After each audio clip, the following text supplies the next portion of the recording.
Muy buenos días a todas, a todos. Bienvenidos a la Casa de América, a este Salón Bolívar esplendoroso que nos acoge, igual que el día que tenemos.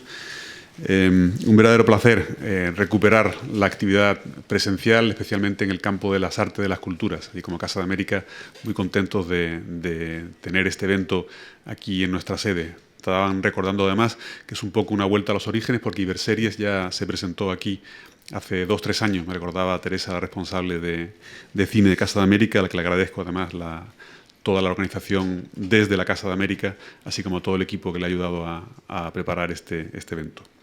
Un saludo muy especial a Samuel Castro, director de Iberseries, Festival de las Series en Español, y a John Álvarez, director del seminario El Español Viaja en Series. Un saludo de nuevo a todos ustedes que nos acompañan aquí o a través de las redes sociales, a los expertos, a los gestores culturales, a los profesionales de la industria, de la diplomacia cultural.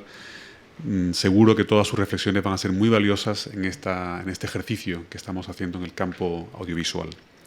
Como decía antes, una gran satisfacción para esta casa, para la Casa de América, acoger una de las actividades principales de Iberseries. Lo hacemos además en colaboración con la entidad de gestión de derechos de los productores audiovisuales, EGEDA, con la cual nos unen también vínculos de trabajo en el pasado. Nos encanta además hacerlo en el marco de los premios Platino, un proyecto clave para el cine de la región. Esa cita, una de las más importantes, si no la más importante del mundo audiovisual iberoamericano, que estamos seguros va a contribuir a fortalecer los vínculos entre la comunidad iberoamericana de naciones y también a poner aún más en el mapa todas las cinematografías del continente, desde las que tienen ya una larga o mediana trayectoria hasta las nuevas y emergentes. Sin duda, el contenido de este seminario, El Español Viaja en Series, el poder de las series de televisión para difundir el idioma español en todo el mundo, está plenamente de acuerdo con los propósitos, con los fines, con los objetivos de la programación de esta Casa de América. Esta casa que queremos que sea el centro, el lugar, el referente de reflexión, de diálogo, de encuentro del mundo iberoamericano en general, de España y de América Latina en particular. Queremos que este seminario, desde la órbita y el enfoque audiovisual, busca también esos objetivos, ese análisis, esa reflexión, ese diseño de nuevos caminos, de nuevas estrategias del mundo audiovisual en español. Por ello, para nosotros es de máximo interés apoyar la difusión del español, de las culturas hispánicas a través de las series, en esa cultura global en la que nos encontramos, y quizás la pandemia ha acelerado ese proceso de globalización de las artes y de las culturas. Las 2 mesas redondas, esta primera que va a tener lugar ahora, ¿qué peso tienen las series de televisión premium en la difusión del español? Una mirada de 5 perspectivas. Y la segunda, claves para potenciar la difusión del español con las series premium a salir de la pandemia, sin duda ayudarán a esa reflexión, a ese diálogo, a esa búsqueda de nuevos diseños, nuevas estrategias, a esa idea, a esa construcción de cómo entre todos podemos hacer que las producciones audiovisuales de un país de habla español pueda circular por el resto de la comunidad iberoamericana, de esa geografía iberoamericana tan amplia, tan diversa, tan variada, tan rica, pero con ese idioma común. Eso que posibilitó que Carlos Fuente llamara el territorio común de la Mancha de todos los países iberoamericanos. Que se haya elegido ese doble enfoque para abordar esta cuestión nos parece sin duda un acierto. Esperamos que se pueda seguir trabajando en esa dirección y, por supuesto, Casa de América siempre encantado de colaborar en esta idea. Además, creemos que esta iniciativa entronca perfectamente con esa idea, ese proyecto de la Agenda Digital, de la Agenda España 2025, de construir el España Hub Audiovisual de Europa, que entronca también con algunos de los programas más importantes del Plan de Recuperación en el marco europeo, en el que creemos que las culturas de España y de Iberoamérica pueden y deben tener un protagonismo especial. Por ello, desde Casa de América, y con ello ya concluyo, apoyamos estas líneas de trabajo, convencidos de que las industrias culturales y creativas, en las que coinciden además el emprendimiento, la innovación, la industria, el arte, son una de las líneas a lo largo de la cual se desarrollará la colaboración y la cooperación de los países que conforman el ámbito de actuación para el que nació y para el que trabajamos cada día desde Casa de América. Agradecemos la confianza depositada en esta casa en los años anteriores, en este evento, para llevar conjuntamente esta iniciativa. Confiamos en seguir trabajando con la misma ilusión en futuros proyectos. Muchas gracias y de nuevo, bienvenidos a Casa de América. Muy buenos días a todos. Muchísimas gracias, Enrique, por tus palabras. Muchísimas gracias también, Casa de América, y a todos sus trabajadores, a Teresa Toledo también, que nos ha apoyado y ha ayudado en todos estos momentos. Digo en todos estos momentos, puesto que, como bien mencionaba Enrique, fue aquí hace más de 2 años cuando hicimos la presentación de la primera edición de Iberseries, Festival Internacional de Series en Español. Yo soy Samuel Castro, soy el director de Iberseries y este año codirector de Iberseries Platino Industria, primer evento internacional vinculado a las series y al audiovisual iberoamericano, que se celebra en Madrid desde hoy mismo, con una inauguración esta noche en los Cines Capitol y a partir de mañana durante 4 días en el Matadero de Madrid, con actividades profesionales que esperamos sirvan para confluir o para que confluyan profesionales del sector audiovisual de primer nivel y de todos los niveles, tanto de España como de Latinoamérica. Iberseries Platino Industria nace con un objetivo claro, o nace desde la demanda de un sector audiovisual iberoamericano que en los últimos años ha experimentado un crecimiento exponencial en todos los aspectos, desde el creativo hasta la difusión de los contenidos. Muchas de las series y de las películas en español trascienden fronteras, a día de hoy están generando una marca de calidad y, como bien decía, exaltando o exalzando a los creadores de estas series y de estas películas, ¿no? Es por ello que nos decidimos a emprender esta aventura, originalmente y en un principio en el 2019, que lamentablemente tuvo que sufrir un ligero paréntesis provocado por una causa de fuerza mayor y obvia, que es la pandemia, y que sabíamos que para retomarlo en este año teníamos que hacerlo buscando, digamos, un coproductor, si me permitís un poco el símil cinematográfico, un coproductor, un socio, un aliado, porque en tiempos difíciles no hay nada como la amistad, como la unión, para afrontar los problemas que la vida nos va planteando, ¿no? Y en este caso, desde Fundación Sequoia, que es quien impulsa Iberseries, encontramos ese aliado en Egeda y a través de los premios Platino, un referente para el sector audiovisual iberoamericano, y juntos hemos construido, como bien os decía, esta primera edición de Iberseries Platino Industria. Un mercado, un evento, un festival con el que queremos dar un espacio, generar una palestra al servicio de los profesionales y del público para ver o reflexionar el momento en el que estamos viviendo, diseñar cuáles pueden ser las estrategias del futuro y ayudar a fomentar la formación de los profesionales del mañana, ¿no? En ese sentido, en esta casa, no solamente hoy con el seminario El Español Viaja en Series como preludio de las primeras actividades de Iberseries Platino Industria, sino también con el taller de showrunners, esa figura tan vinculada desde un punto de vista profesional al ámbito de los contenidos seriados. El taller tendrá lugar aquí, en esta casa, en sus instalaciones, en la que más de 14 proyectos seleccionados tendrán oportunidad de buscar esa formación de ese ámbito, de esa categoría dentro de lo profesional que es el showrunner, que, como bien sabéis todos, es un compendio entre los conocimientos, digamos, y el talento de la creación de guión y también conocimientos desde la producción, ¿no? O sea, ese concepto tan ansiado por los productores o por los guionistas, mejor dicho, de poder tener, digamos, acceso a la producción, y que los showrunners, afortunadamente, gracias al ámbito de las series, pues están poniendo de manifiesto su talento y triunfando con muchas de las series que, como bien digo, consumimos o admiramos o podemos ver a lo largo de los días, tanto en España como fuera de nuestras fronteras, ¿no? Y por último, y antes de ceder la palabra a Joan Álvarez, agradecimiento y reconocimiento a la gran labor que ha hecho Joan, no solamente con nosotros como compañero desde la primera edición de Iberseries, esta edición, insisto, fallida, si me permitís esa expresión, aunque no me gustaría considerarla fallida, puesto que virtualizamos partes, pero sí complicada con la pandemia. Joan estuvo con nosotros en todo momento, y en cuanto tuvimos la oportunidad de recuperar el proyecto, Joan se embarcó con nosotros para capitanear esta fase formativa de Iberseries Platino Industria y que hoy os presentamos. Así que, Joan, gracias y muchas gracias a todos por estar hoy aquí de manera presencial. Joan, cuando quieras, un auténtico placer. Buenos días. Bienvenidos y bienvenidas a este seminario, El español viaja en series, que es un seminario de diplomacia cultural, y creo que es algo que deberíamos dejar claro, de diplomacia cultural vinculada a lo que es la industria audiovisual, la creación en la industria audiovisual.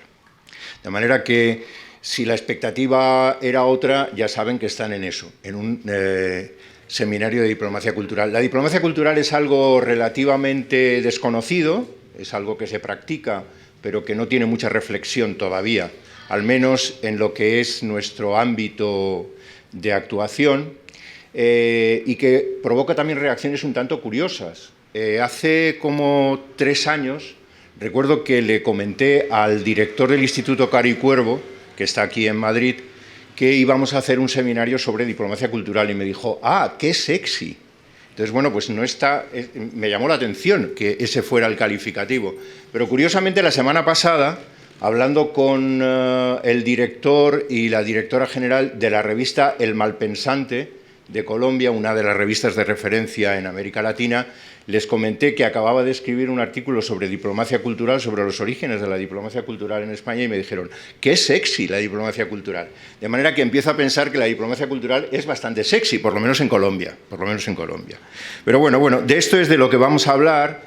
Yo quisiera decir, ¿qué es la diplomacia cultural? Pues sencillamente hacer que la cultura viaje para que se nos conozca mejor en otra nación y para que se nos aprecie. Básicamente, no sé si estás de acuerdo, como director general de la Casa de América, muchísimas gracias por recibirnos aquí, pero bueno, esa yo creo que es más o menos una definición con la que nos podemos manejar.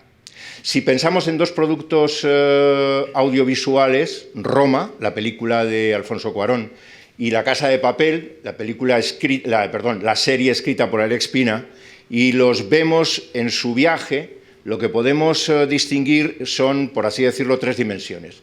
En una primera dimensión, cuando vemos esa película o cuando vemos esa serie, lo que apreciamos es la calidad, por así decirlo, los valores de producción. La calidad técnica que tiene, lo que son no me sale estrellas, me sale star y no quiero utilizar palabras en inglés. Bueno, en los talentos, por así decirlo, ¿vale? Sí, no quiero utilizar las palabras en inglés porque ni siquiera premium podemos considerar una palabra inglesa, es una palabra latina, quiero decir que ahí estamos bien, ahí nos estamos manteniendo, y Teresa no nos puede decir después, ¿pero qué es eso de utilizar el inglés en Casa de América? Bueno, entonces, podemos apreciar también el talento y podemos apreciar ese tipo de los valores de producción, por así decirlo. Podemos también sumergirnos en lo que es la narrativa, lo que es el relato que nos están transmitiendo. Si lo hiciéramos con Roma, lo que veríamos fundamentalmente es un elogio de una, yo diría, una criada y una ama de cría, indígena además, en el México de un determinado momento.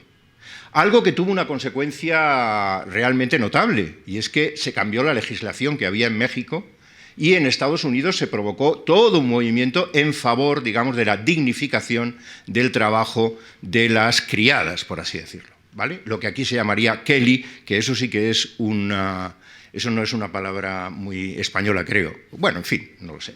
Bueno, el caso es ese. Pero hay también una tercera dimensión. En el caso de La Casa de Papel, pues lo que veríamos, ¿qué nos cuenta La Casa de Papel? Fundamentalmente nos cuenta que en la España contemporánea puede existir un tipo de ladrón que asimilaríamos a Robin Hood, a la figura mítica de Robin Hood, que roba el Banco de España y que lo hace además con el apoyo de la población en general, que está en la calle viendo cómo se desarrolla la pugna entre la policía y estos ladrones y viendo qué es todo lo que pasa, y que lo hace de alguna manera aplaudiendo a esas figuras más o menos Robin Hoodianas, por así decirlo. Bueno, son 2 aspectos, pero hay un tercer aspecto cuando analizamos ese viaje de los productos culturales, que es el que tiene que ver con el impacto cultural, el impacto que produce la circulación de ese tipo de productos. Y en el impacto está claro que el aprecio del idioma es una de las cuestiones importantes. En 2011 yo era director del Instituto Cervantes en Estocolmo, En los países nórdicos solo hay este instituto y desde Reykjavik me invitaron a participar en la reunión anual que hace la Asociación de Profesores de Español de Finlandia. Allí fui, muy contento, y en un momento determinado pues, pregunté por qué hay ese interés por el español en Finlandia. Un interés que los profesores me decían merecía incluso que se abriera un centro Cervantes en Reykjavik. Bueno, pues uno de los factores fundamentales era la emisión de la serie de Los Serrano por la televisión pública finlandesa. La televisión pública finlandesa daba Los Serrano y la daba sin doblar. Es más barato subtitular que doblar. De manera que, para mucha gente, esa especie de gimnasia diaria de seguir lo que se está diciendo en otro idioma acaba generando una simpatía. Es verdad que luego había otros factores, como el turismo, etcétera, pero era realmente importante. Un fenómeno similar sucedió con Betty la Fea. Betty la Fea, la producción, no la producción española, sino la producción colombiana, tuvo un gran éxito en Rusia y generó una gran simpatía por el español en Rusia. Sucedió lo mismo, está sucediendo lo mismo con La Casa de Papel en Arabia Saudí, por ejemplo. Es decir, que hay una especie de mapa de lo que es la utilización de productos audiovisuales para generar una simpatía o para darle mayor prestigio a un idioma, como es el caso del español.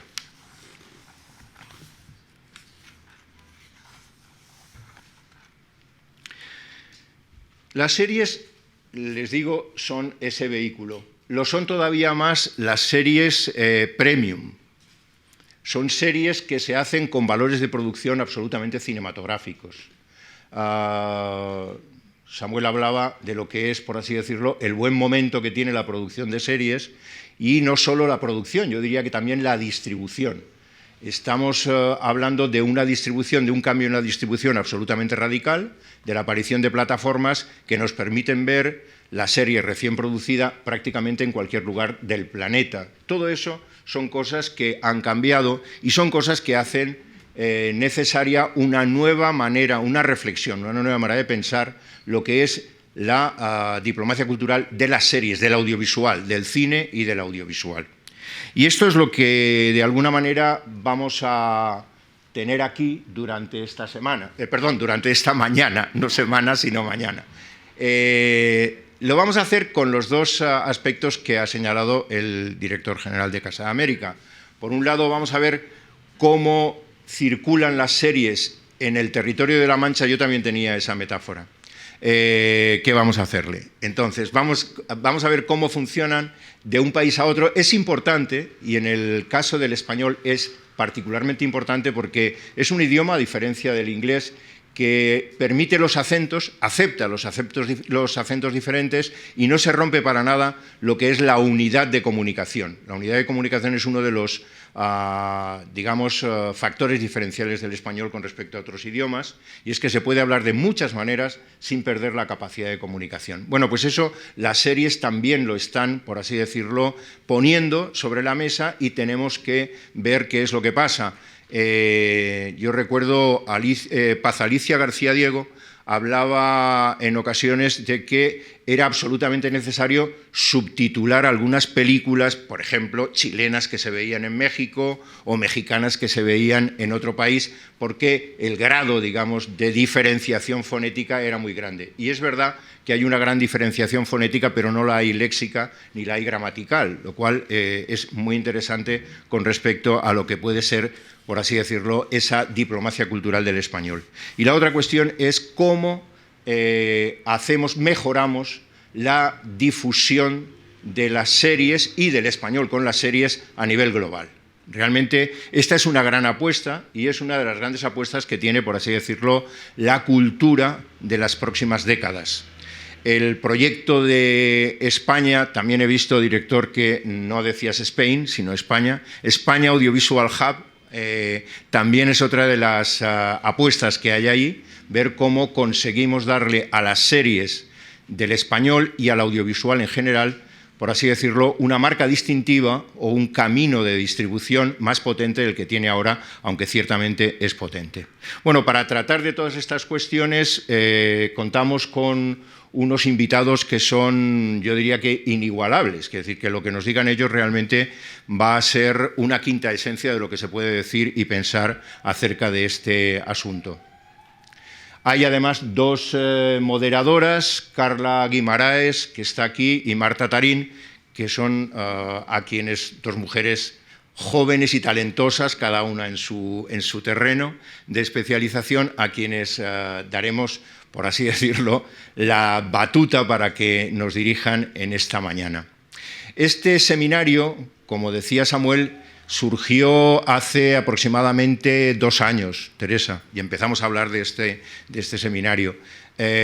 Bueno, han pasado muchas cosas y afortunadamente estamos todos los que lo iniciamos, es decir, no hay bajas en el equipo, lo cual es realmente fantástico, y parece que hay la suficiente buena sintonía y ganas de realmente empezar a pensar este asunto. Yo creo que es un punto de partida. Estamos empezando a pensar esa diplomacia del audiovisual y sería fantástico poder contar en el futuro pues, con la alianza con Casa América y también con ese conglomerado que se ha constituido ahora de Egeda, Platino y Verseries, porque ciertamente ahí hay un desafío y es un desafío que creo que vale la pena que entre todos afrontemos. De manera que espero que sea muy, muy ilustrativo para todos ustedes. Gracias por haber venido y por estar aquí con nosotros. Y ojalá podamos hacer, como se suele decir ahora, una pequeña comunidad, al menos de interesados en lo que es la diplomacia del audiovisual, para seguir en el futuro trabajando juntos. Gracias. Hola, buenos días. Notaréis por mi acento que no nací hablando castellano. Yo nací en Brasil hace, unos tantos años y me vine a vivir a España y trabajo como guionista. Quando me invitaram a formar parte desta mesa redonda, eu não sabia muito bem o que poderia aportar, porque, em realidade, o trabalho de guionista é trabalho em la prática e não em el análisis. Eu estava a ponto de declinar a invitação quando me acordei que eu mesma hice viaje a través del castellano. El castellano que não é, como os dije al princípio, el idioma que heredé de mis padres, sino que lo hice tão mío quanto el português. E mi viaje empezó con una palabra. La palabra fue patidifusa. La escuché en una película de Almodóvar. Creo que fue Entre Tinieblas. Es que me pareció una palabra tan original, tan sonora, tan diferente. Yo fui a la RAE y vi que patidifusa es que se queda parada de asombro. Y creo que fue más o menos como yo me quedé después de ver Entre Tinieblas de Almodóvar. Parada de asombro. Essa pequena palavra me abriu caminho para buscar e descobrir muitas outras. Como guionista, eu sei que há palavras que de por si mesmas são graciosas. Por exemplo, austro-húngaro, que Berlanga, que os personagens de Berlanga tanto repetiam em suas películas. O Império Austro-Húngaro, además de formar parte de los fetiches e de las supersticiones de Berlanga, austro-húngaro é uma palavra graciosa. Almodóvar me deu minha primeira palavra, o primeiro ponto de contacto com o castelhano. E a partir de aí, comecei a colecionar palavras em castelhano. E Almodóvar me levou a Sabina, porque Sabina tinha uma canção dedicada às chicas Almodóvar. E Sabina me abriu um abanico de possibilidades de palavras e de sentidos para uma mesma palavra. Inevitavelmente, Sabina também me levou a Becker e a Cernuda, e naquele lugar onde habita o olvido. E me trajo a Madrid. Me trajo a Madrid muito antes de que eu hiciera el viaje hacia Madrid e muito antes de que eu decidira que aqui é minha casa. Uma Madrid que vi depois en el Día de la Bestia de Alex de la Iglesia, con las Torres Kio, el anuncio de Schweppes en la Gran Vía. Y de la película de Alex se me quedó muchísimo el personaje de Santiago Segura y la cantidad de palabras malsonantes que aprendí con él. Es que me parecían divertidas, diferentes. Y es que el español que se habla en España, pues se habla con muchísimas palabrotas, al menos muchísimas más que en Brasil. Y eso me resulta libertador. Especialmente para una mujer, que estamos siempre en esa sociedad machistas cohibidas, no digas palabrotas. Pues yo las digo a menudo, no solo en español y ahora también en portugués, como una forma de liberación. El español que está en la película de Alex de la Iglesia es un español directo, claro, libre. Y es un español que yo descubrí después cuando llegué a España, donde se tutea. Y la importancia de tutear para mí es tremenda. Porque yo vengo de una sociedad profundamente clasista, de una sociedad con enormes diferencias sociales, y el hecho de hablar de tú a tú me proporcionó una igualdad, una sensación de igualdad que me hizo querer quedarme aquí. De Alex de la Iglesia y del Día de la Bestia, bueno, me abrieron un camino dentro de un género y me permitieron descubrir quién puede matar a un niño y las magníficas historias para no dormir de Chicho Ibáñez Serrador, que es una de mis series españolas favoritas.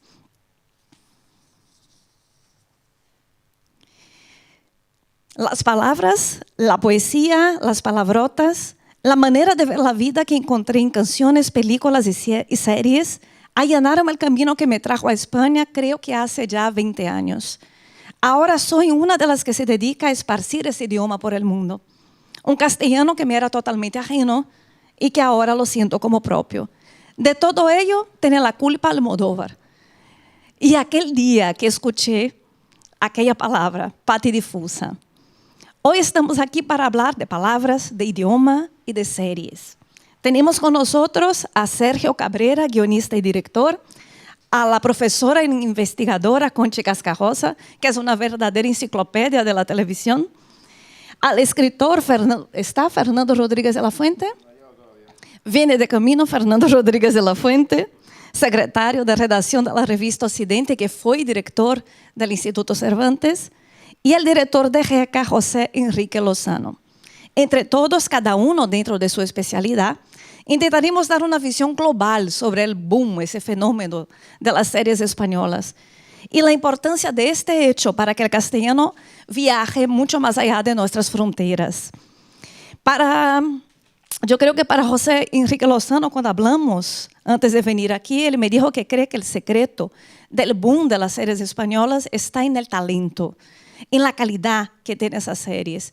Y me parece muy apropiado que pasara la palabra para empezar ese diálogo y que nos cuente un poco sobre cuál es el diferencial de las series españolas y cómo ha cambiado las series españolas y cómo ese talento aporta algo diferente a esas series. Buenos días a todas y a todos. Es un placer, muchas gracias por la introducción. Y la verdad es que ha sido improvisado, pero el pie es fantástico, porque Carla ha hecho un viaje a través del español, un viaje precioso, y ha ido tocando fibras sensibles que todos tenemos. Al final, el cine, las series, la música, ¿verdad? Sabina, las palabrotas. Creo que es un viaje realmente apasionante y creo que es creo que es la primera clave para el éxito del español dentro y fuera de nuestro contexto, ¿no? Lo digo porque es cierto que estamos en el foro Diverseries, es un foro fantástico y apasionante también, y vamos a hablar expresamente del contenido premium que, como sabéis, ha gravitacionado, ya no es el cine como lo fue hace no tanto, ahora estamos en el momento del drama, ¿no? De la ficción, pero es cierto que la mesa cojea si no hacemos una mirada más poliédrica y tenemos en cuenta, como le pasaba a Carla, la música. La música en español es un impulso potentísimo para llevar nuestro idioma fuera de nuestros confines, evidentemente. Más allá de las obviedades, ¿no? De la literatura y de más o menos mejores traducciones, lo cierto es que el ecosistema se ha enriquecido una barbaridad. Y si no miramos hacia Twitch, si no miramos a YouTube, si no miramos los podcasts, si no miramos el cómic, etcétera, etcétera, creo que nos vamos a quedar con una foto peligrosamente sesgada. Creo que hay que defender la cultura en español, la cultura en nuestro idioma, de una mirada, como digo, más poliédrica, con bastante más investigación y precisamente tratando de dibujar ese mapa que en inglés llaman Customer Journey, pero lo vamos a hablar en español, ese viaje del espectador, un viaje parecido al que hizo Carla, en el que lo cierto es que a día de hoy tenemos muchas lagunas, porque Oye, La Casa de Papel, bueno, pues hay titulares muy jugosos, pero exactamente, una vez que abandonó Antena 3, hay una información bastante difusa, y no digamos el resto de contenidos que solo están en OTTs, y esos contenidos que están en formato podcast que son apasionantes, de los que hay muy poca información, y no digamos YouTube, etcétera, etcétera. Es que muchas veces ni siquiera nos ponemos a investigar porque la información que hay disponible es, en algún caso, incluso nula.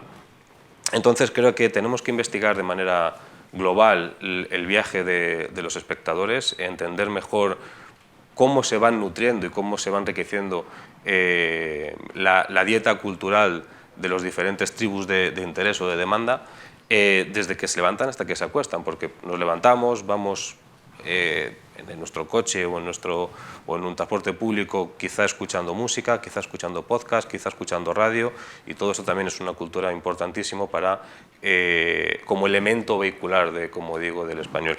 Y en segundo lugar, como decía también Carla, hay una especie de rueda viciosa entre cultura y entretenimiento, ¿no? Es cierto que el entretenimiento es evidente un pilar fundamental para tejer la vigorosidad de nuestra cultura. Evidentemente, lo que decían dos de los alumnos, yo lo viví en Turku, en la Universidad de Turku, pero también ocurre lo contrario, es que a medida que se va generando una cultura más rica, el entretenimiento sale de una manera y va generando una demanda absolutamente diferente. Ahora vamos a ver alguna diapositiva que lo ilustra, pero a mí, preparando esta presentación, me ha ilusionado un dato, y es que el público más joven, sobre todo en España y los países más, digamos, más grandes en Latinoamérica, el público más joven demanda el contenido local. Y esto es algo que yo he vivido en casa, lo contrario, es que mi familia política aún más que mi familia, le ha generado cierto rechazo en la producción doméstica. Tenían, digamos, una predisposición hacia el contenido que viene de Estados Unidos. La gente más joven empieza a tener más demanda por el contenido local, por el contenido de cercanía, y eso me parece que es muy, muy, muy positivo.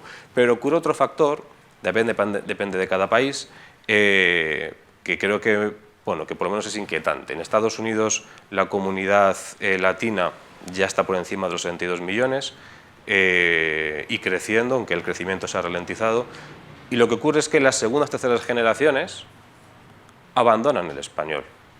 No radicalmente, pero la tasa de abandono es muy significativa.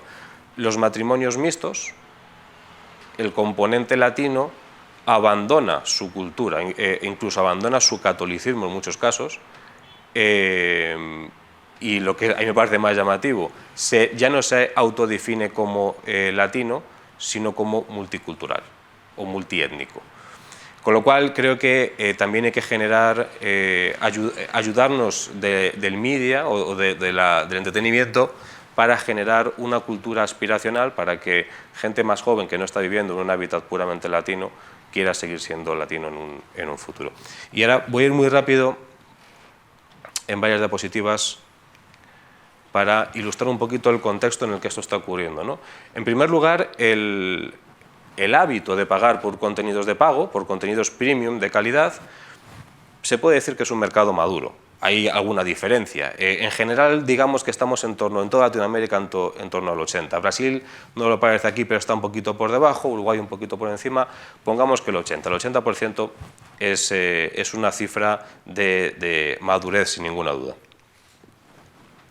Las plataformas disponibles en esos mismos países que promedian 50 plataformas, es una absoluta barbaridad. Es cierto que estas plataformas, invertir en contenido local o en contenido premium son minoritarias, es cierto que abundan muchas con producción enlatada, es cierto que abundan también de cortometrajes, públicas, etcétera, etcétera, pero lo cierto es que el ecosistema ya no ha llegado Netflix, el ecosistema en mi país hay 50 plataformas para elegir, de las cuales seguramente preguntes a un mexicano y no te sepa nombrar más de 5 o 10, no lo sé, es imposible que se sepan.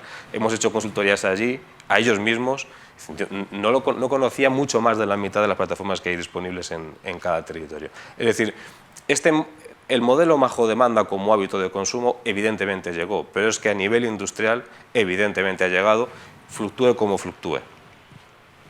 A partir de aquí, bueno, pues ya sabemos que Netflix lidera.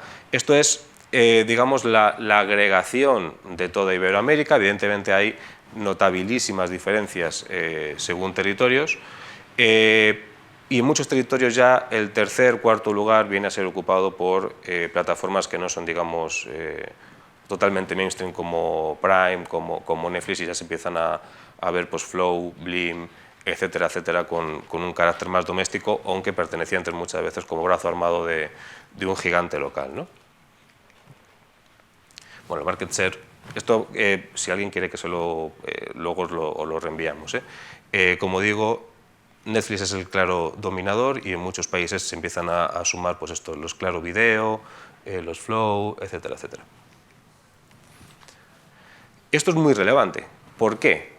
¿Por qué gusta tanto? Lo cierto es que, evidentemente, el tema del hábito de consumo de yo elijo qué veo y cuándo lo veo, pues parece que es relevante, ¿no? Luego hay una percepción de valor según lo que estás pagando, que evidentemente es pues una barrera de entrada que para muchos casos ha dejado de ser barrera porque les compensa estar suscrito en promedio a más de 2 plataformas.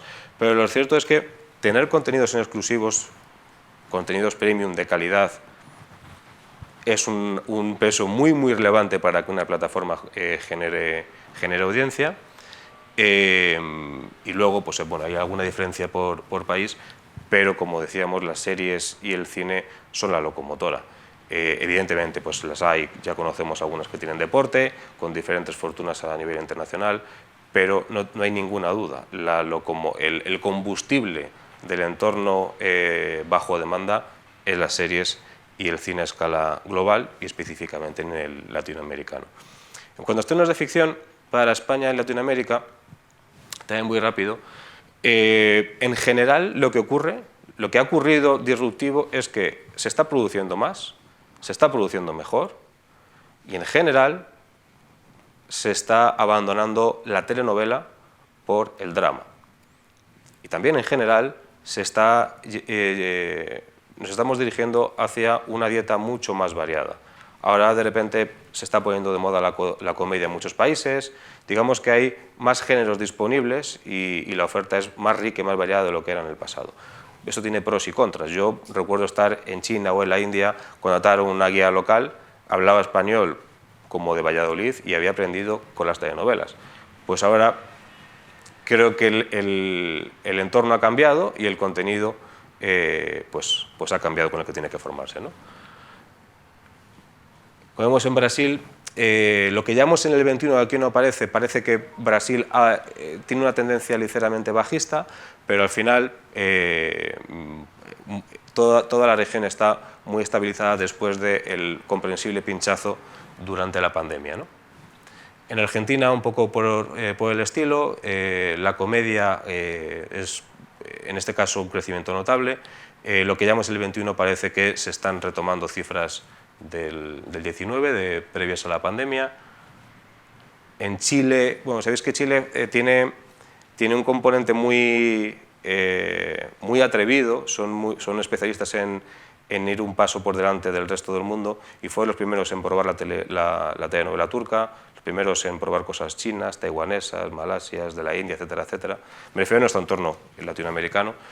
Les ha ido muy bien y al final esta industria tiene ese punto conservador de si voy bien sigo apostando por ello mismo, con lo cual la ficción turca le ha quitado protagonismo a la telenovela local, dicho lo cual hay grandísimos ejemplos y recomendables de ficción chilena como Olga y Flora, por ejemplo, que yo recomiendo a todo el mundo que pueda ver.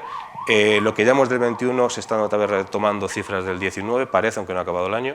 En cualquier caso, pues, el ecosistema, después de la llegada de OTT, parece también muy estabilizado.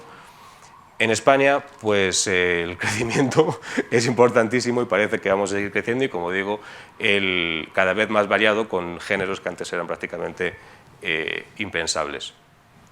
Al final, a pesar de que hemos atravesado una pandemia que nos ha afectado más que a otras regiones del mundo, en total estamos por encima de los 115, 120 producciones nuevas sumando todo Iberoamérica, lo cual es una auténtica barbaridad. Estamos no tan lejos ya de Estados Unidos, que es la locomotora real a nivel mundial, estamos por encima de Reino Unido, que está en 89 o algo así aproximadamente, cerró el 20, por encima de Francia, de Alemania, etcétera, etcétera. Con lo cual, es cierto que bueno, tenemos la suerte de hablar el segundo idioma más hablado del mundo, pero también es cierto que, aunque en muchos casos no tenemos aún acceso, porque la distribución de Claro Video en España pues tiene aún que recorrer, pero la dieta que se está produciendo, desde luego, es realmente importante.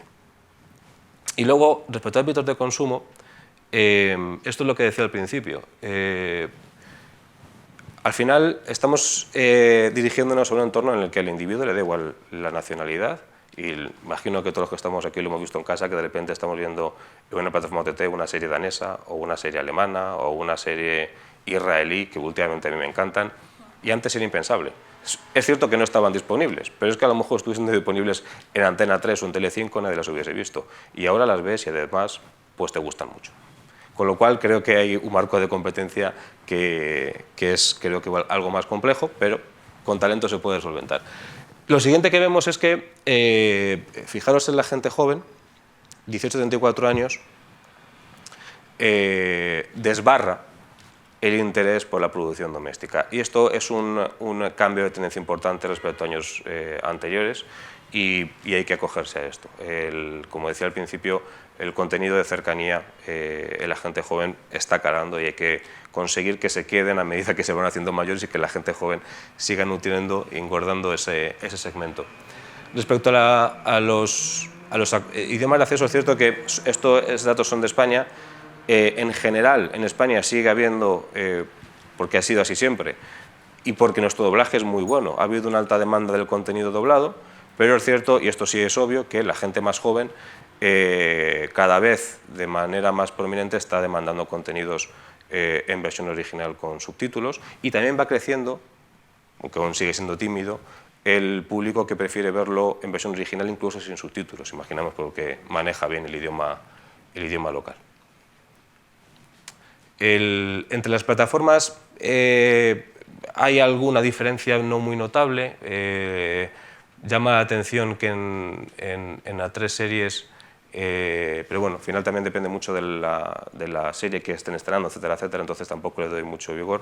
En general, para mí el titular sería que están bastante parejos, y que a medida que tienes una apuesta por la ficción nacional, pues gusta más lo nacional y gusta más tu idioma local. En Disney, por ejemplo, no hay tanta producción, digamos, de nuestro entorno, entonces pues cuesta un poquito más que arranque, ¿no? Y esto es todo. Como resumen, y cerrando el círculo de lo que contaba Carla, antes era Alejandro Sanz y era la telenovela.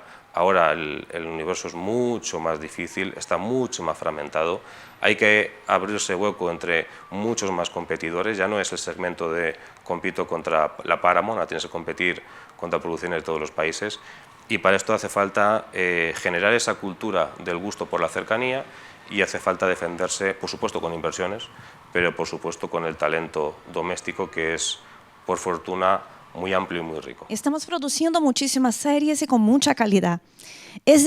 Pero ¿existe un verdadero mercado global para esas series? Esa pregunta no la hago yo, la hizo Conchi Cascarrosa en un artículo suyo en El País. Le invito a contestar a esa pregunta y también a hablar del valor comercial de la producción high-end drama y los valores secundarios que aportan a nivel de rodaje y turismo audiovisual. Nada, muchísimas gracias por invitarme a participar en esta actividad. La verdad que efectivamente yo estuve el día de la presentación hace 2 años, y entonces confieso que tengo ahora estoy casi pasando un momento de estrés postraumático, ¿no?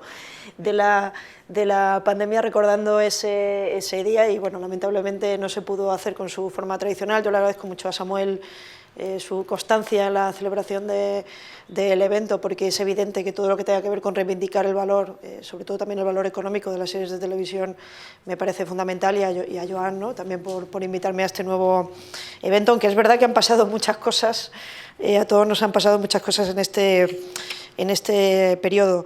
Yo quería poner encima de la mesa precisamente ese concepto, y en este sentido me perdonáis, aunque como es Casa de América, donde se hace mucho lo del Spanglish, y no el Instituto Cervantes, donde quizás sí que nos irían sacando tarjetas rojas, ¿no?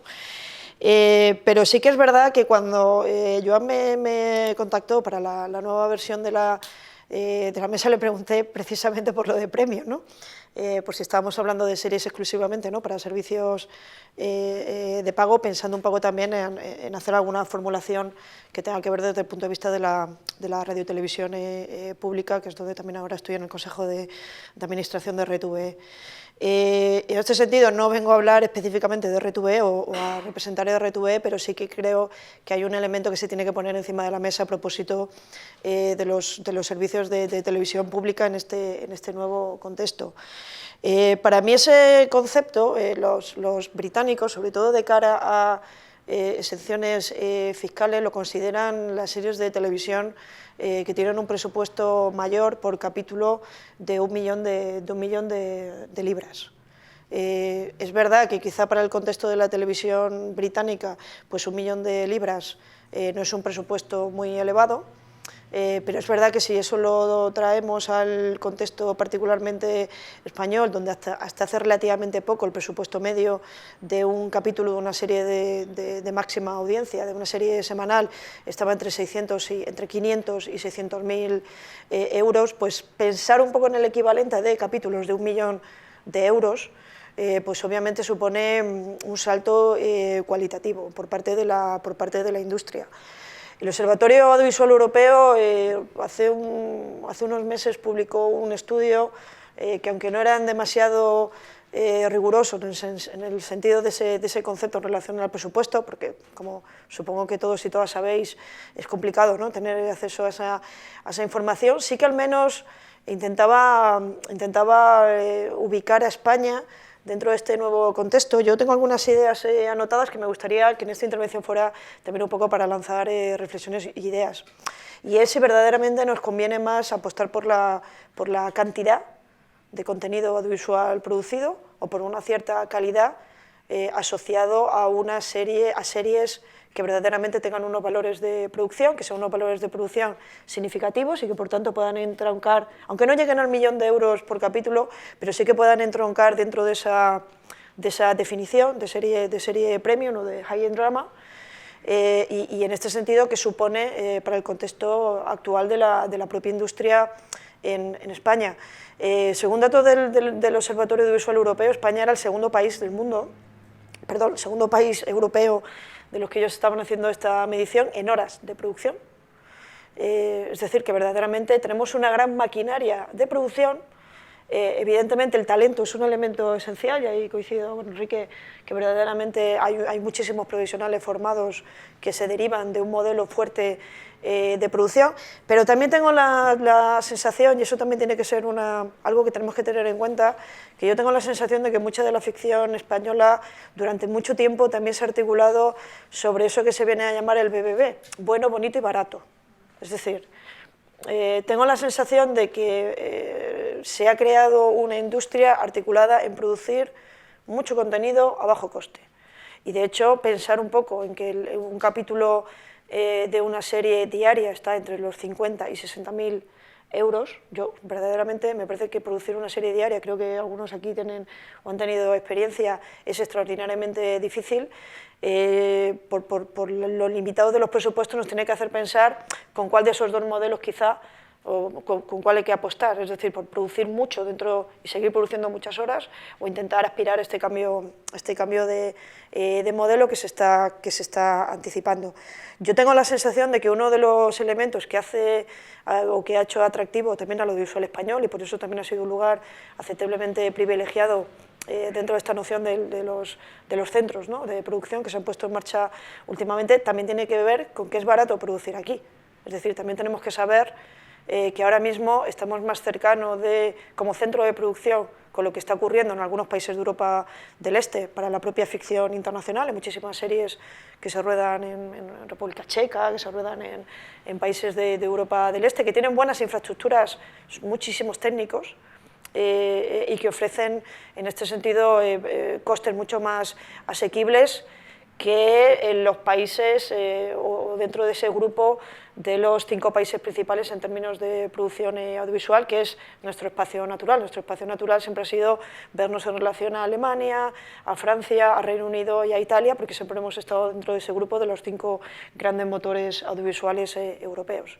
Por tanto, parece que hay una determinada tendencia y que quizá nuestro espacio natural, también de cara a establecer alianzas de coproducción, que es algo que se está empezando a retomar y que es algo que se está empezando a reactivar ahora de una manera mucho más definitoria y que también es uno de los objetivos de Iberseries, pero parece que como lugar donde se produce estamos en un tipo de país casi, y perdóname aquí sí que tengo que utilizar el anglicismo, esto que en el contexto anglosajón se llama runaway production, es decir, las producciones de Hollywood que se rodaban en países porque eran más baratas, la más clásica que nos afecta, pues 55 días en Pekín, en España, ¿no?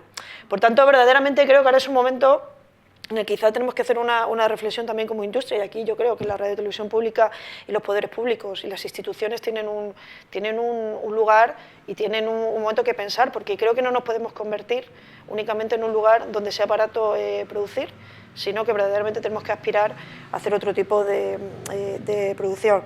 Yo tengo la sensación que en estos... supongo que al final, como todo lo que está ocurriendo en el audiovisual español, también son circunstancias sobrevenidas. Tengo la sensación de que el tipo de reflexión que se hubiera hecho en Iberseries, si se hubiera celebrado en el periodo original, hubiera sido no totalmente distinto, pero quizá algo distinto, si hubiera tenido lugar cuando tenía que ver originalmente con ahora, porque es verdad que ahora todo este proceso y particularmente la importancia que han ido adquiriendo los servicios de vídeo de suscripción bajo demanda, pues evidentemente ha sido muy fuerte, ¿no? Incluso a propósito de los premios Emmy de hace unos días, casi en Estados Unidos, ¿no? Que no dejan de ser el principal referente un poco en la producción de ficción, se hablaba de que de alguna manera los Emmy habían marcado un cierto cambio de guardia, desde esos servicios tradicionales de televisión hasta la hegemonía de los servicios de vídeo bajo demanda en la producción audiovisual. Por tanto, no hay mucho tiempo para tomar decisiones y tengo la sensación de que esas decisiones y esa reflexión se tiene que empezar a articular ahora. Yo tengo la sensación que previamente sí se estaban produciendo cambios que tenían que ver hacia ese modelo. Tengo la impresión que el lugar que está ocupando, como pueden ser distribuidoras, productoras, como es Betafilm, que a partir de un determinado momento empieza a detectar los espacios de oportunidad. Y los espacios de oportunidad se encuentran en pequeños incrementos presupuestarios. A mí me gusta pensar mucho en la importancia que tiene que una serie se vea bonita, porque ese atractivo de cara a los espectadores que tienen que elegir en un mercado extraordinariamente competitivo, en el que cuando abren el catálogo se encuentran con muchísimas opciones, es importante. Eso tiene que ver no únicamente con la calidad de las historias, que eso es fundamental, sin eso no se llega a ningún sitio, eso es la base, pero también tiene que ver con valores de producción, con, por ejemplo, la dirección de la fotografía y la estética de las series, es decir, esa estética cinematográfica al final se traduce en días de rodaje, se traduce en un equipamiento especializado, se traduce en traer a profesionales que están acostumbrados a trabajar con unos ritmos y con unos presupuestos que son distintos a los de la televisión y particularmente directores y directoras de fotografía que vienen del ámbito cinematográfico. En España estamos teniendo, creo que buena fortuna, en captar profesionales también del ámbito latinoamericano para esa labor, pero claro, si no les vas a dar unas condiciones de trabajo y vas a establecer unas narrativas con un número limitado de capítulos, esos profesionales va a ser muy complicado que se puedan incorporar a la producción de series. Precisamente un dato interesante de un informe específicamente sobre este tipo de ficción del Observatorio Audiovisual Europeo, decía cuál era la horquilla de número de capítulos más habitual en este tipo de producciones y eran 6, 8 y 10. 6, 8 y 10. Ese parece que se ha convertido como un determinado estándar y que parece que se ajusta también a las propias necesidades de producción, pero profesionales. A veces se nos olvida que si no hay técnicos no se pueden hacer los rodajes, ¿no? Y ese es un problema particular, concreto, específico que tiene ahora mismo el audiovisual español, que hay determinadas posiciones que tienen que ver con técnicos, pero también con diseño de producción, con decorados, etcétera, etcétera, donde parece que no tenemos lo suficiente como para poder acomodar todo el tipo de producción que se está haciendo. Sin eso no es posible tener buenos valores de producción, y sin eso es imposible aspirar a hacer el tipo de ficciones que pueden atraer, por un lado, esta financiación adicional, que ya venga por parte de otros operadores, ya sea por operadores públicos o plataformas de vídeo bajo demanda, y en este sentido, pues evidentemente, pues, estoy pensando en Ana Trammell, que es una coproducción con ZDF de R2B, y actualmente Sin Límites, que se está haciendo con Amazon. Sin eso es imposible atraer eso. Es imposible atraer esa financiación y ese interés, pero no nos olvidemos que sin eso tampoco se va a poder aspirar a captar la atención de los espectadores de todo el mundo. Porque yo no sé si La Casa de Papel es una anomalía o no, es una pregunta que a veces me hago. Es decir, si el éxito tan extraño, ¿no?, que también comentaba un poco Enrique, ¿no?, que parece que no funcionó muy bien la televisión generalista y luego se convierte en un éxito mundial, ¿es al final el resultado de una evolución o no? Si es una evolución de algo, desde luego es una evolución de un énfasis mayor en los valores de producción y en la calidad estética. Eso creo que es absolutamente indiscutible. Sin la figura de Miguel Amodeo, del director de fotografía, sería imposible entender cómo es una serie que es tan potente en términos visuales, más allá de la potencia de su historia. Creo que no podemos pasar por alto eso, y creo que no podemos pasar por alto la ambición del tipo de historias que pueden aspirar a reflejar también espacios y ambientaciones diversas. Es verdad que este evento se desarrolla en Madrid, y esto me parece especialmente interesante, pero muchos de estos servicios de vídeo bajo demanda, cuando están estableciendo estas estrategias de producción, precisamente lo que están haciendo mucho énfasis en la diversidad, y una diversidad que está funcionando a muchos niveles, diversidad de opciones sexuales, de diversidad de representación del origen étnico, pero también la diversidad de los espacios, de las localizaciones. Yo creo que aquí también considero que España podría tener una ventaja competitiva muy importante, con una potenciación mayor de eso, y particularmente con una concepción de los espacios y de las ficciones que intentarán representar lo que va ocurriendo no solamente en los grandes centros, como puede ser las grandes ciudades, sino también la representación de esos otros espacios, y particularmente, pues bueno, eso que se llama ahora la España vaciada o la España vacía, los entornos rurales. Pero creo que nos sirve aprender de la experiencia, y creo que hay un modelo que nos puede servir, y con esto termino, porque siempre ha habido personas que han abierto esos modelos. Yo creo que es imposible entender lo que ocurre con la ficción nórdica y cómo este camino que ahora está haciendo la ficción española y también la ficción en español, de no solamente aspirar a funcionar dentro de nuestro ámbito cultural, que eso es fundamental, y sin eso no llegamos a ningún sitio, pero también intentar abrir otro tipo de fronteras, porque al final son los que van a querer aprender español y los que van a tener sentir. Y sobre todo, me he quedado muy pensando en esto que comentabas, Enrique, de cómo las segundas generaciones abandonan eso, ¿no? Y creo que quizá tengo la sensación de que hay mecanismos de legitimación de la cultura hispana que se ha sentido como muy inferior, ¿no? o que es poco conocida, quizá, más allá de algunos elementos más icónicos, fuera del ámbito hispanoparlante, ¿no? Estoy pensando, por ejemplo, en el libro de 1001 series que hay que ver antes de morir. ¿Conocéis esa colección, ¿no?, de 1001 que hay que hacer antes de morir? En ese libro, por ejemplo, solo hay 2 o 3 series hispanoparlantes, de 1001.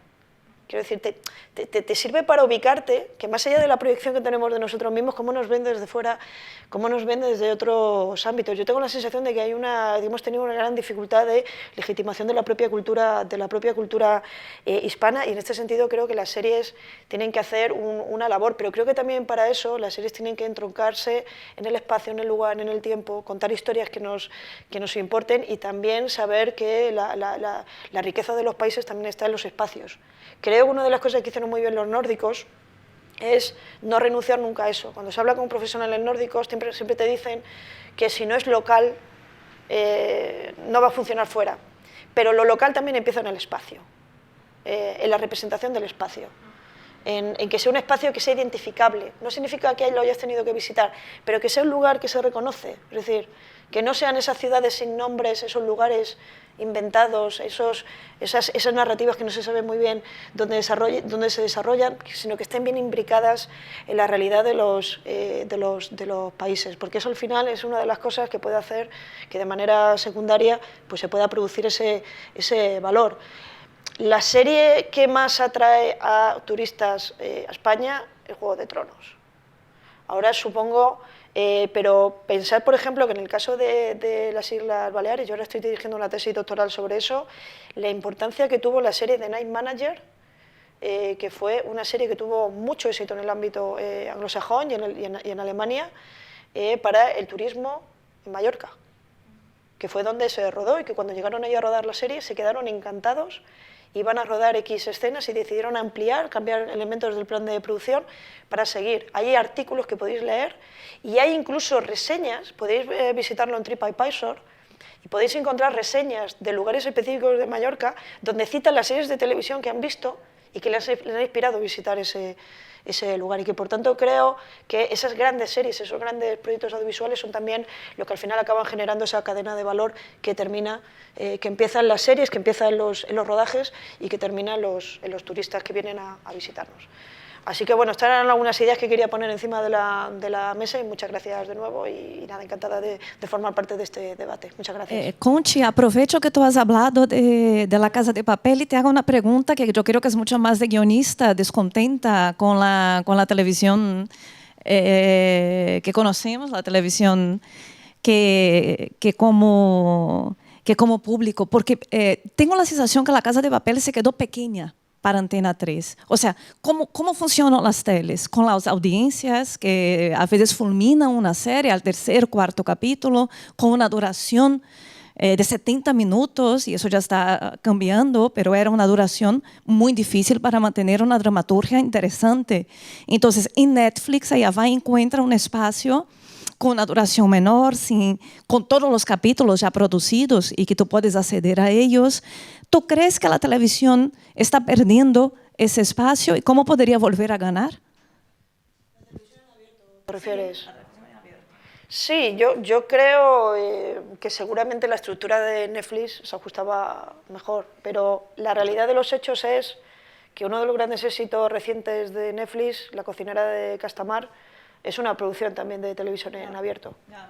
Quiero decir, tengo la sensación de que quizá tenemos que, y en este sentido Enrique va a saber mucho más que yo sobre ese nivel de audiencia, pero quizá tenemos que empezar a hacer una reflexión también sobre para qué vale el sistema de audiencias que estamos manteniendo y si no es necesario que de una manera mucho más clara haya un cambio en la propia consideración de las audiencias y se empiecen a integrar otro tipo de consumos y que eso esté presente también. Es decir, que no nos quedemos con que algo es un éxito o un fracaso por el resultado del día siguiente, que no deja de ser una parte solo del tipo del público que va a acabar consumiendo el contenido. No sé si se quedó pequeña, yo tengo la sensación de que quizá ellos tenían unas expectativas que no se cumplieron. También fue una serie que hubo una separación entre las dos temporadas y sí que hubo una erosión muy fuerte, ¿no?, entre el primer tramo de capítulos y el segundo. Quizá esa erosión hubiera sido, digamos, menor si se hubiera continuado, si no se hubiera estrenado tan tarde dentro de la temporada televisiva, pero sí que es evidente que el modelo de producción en España tenía que cambiar porque no era sostenible el modelo de producción de 70 capítulos, que éramos una anomalía y que esa anomalía se había mantenido precisamente por un cierto carácter algo endogámico del propio sistema de producción, que estaba a veces muy poco abierto o que incluso no había sentido la necesidad. Yo a veces me pregunto hasta qué punto la propia ficción española no ha sido, en algún momento ha llegado a morir de éxito. Es decir, que a veces cosas que funcionan muy bien y que establecen un modelo de producción muy exitosos impide y no da aire para el tipo de innovación. Las grandes innovaciones siempre vienen con las grandes crisis. Y en este sentido tengo la sensación de que hasta que no llegó la crisis del 2008, que empezó a afectar sobre todo al servicio, a la producción, a partir del año 2010-2011 nos empezaron a poner esos ámbitos y esas transformaciones. Yo tengo la sensación de que es una serie que corresponde a un momento de cambio y que por tanto es muy difícil evaluar. Se estaba haciendo pensando en lo nuevo, en esa circulación internacional, porque de hecho tenía ese montaje alternativo ya realizado, pero que no dejaba de tener alguna de las bases por un lado de los capítulos de 70 minutos y de la propia consideración. A veces lo que ocurre es que hay series que no funcionan en el abierto, pero que acaban integrando, que no funcionan en el abierto siguiendo un estándar de lo que es el éxito tradicional, pero que sin embargo cuando se pueden sumar contenido en diferido, consumo en la plataforma, que empieza a ser muy relevante y que yo creo que es importante que se empiece a dar importancia al tipo de consumos en las propias plataformas que tienen los operadores, como es en este caso de RTV Play. Creo que eso empieza a generar un agregado, ¿no? Y que quizá quizá La Casa de Papel no fue un fracaso, pero quizá lo que nos faltó fue tener las gafas lo bien graduadas para poder apreciar lo que quizá la serie estaba permitiendo, ¿no? Entonces yo creo que es más bien un producto de transición que otra cosa. Pero quiero retomar el caso simplemente para evidenciar, según la medición de Nielsen en Estados Unidos, La cocinera de Castamar era una de las series con más horas de visionado en Netflix en Estados Unidos. Ojo, ¿eh? Y que por tanto, quizá la televisión en abierto, quizá no todo el mundo va a llegar al contenido a través de la televisión en abierto, pero creo que es imposible pensar el desarrollo de la ficción sin tener en cuenta la televisión en abierto como el inicio también de ese modelo de producción. Por tanto, diría que la muerte de la televisión en abierto me parece que, como aquello, ¿no?, que decía Mark Twain, creo que ha sido exagerada. Creo que ha sido gravemente exagerada. Sí, no exactamente una muerte, pero más una adaptación, sí, ¿no?, a los tiempos que vivimos. Gracias, Conchi. Gracias a ti. Antes de venir al evento estuve hablando con Sergio y le pregunté de qué le gustaría hablar y él me lanzó una serie de preguntas más que darme una respuesta. Me pareció un abordaje bastante interesante porque vivimos en un momento de duda de lo que va a pasar a partir de este momento. Sergio me preguntó si existe un real interés de los productores locales para lograr que las series encuentren nuevos mercados. Me parece una pregunta muy interesante. También me preguntó cómo lidiar con los argumentos, los acentos y la ausencia de un Star System a nuestra medida. Y yo paso esas preguntas para ti, a ver si te atreves a contestarte. Hola.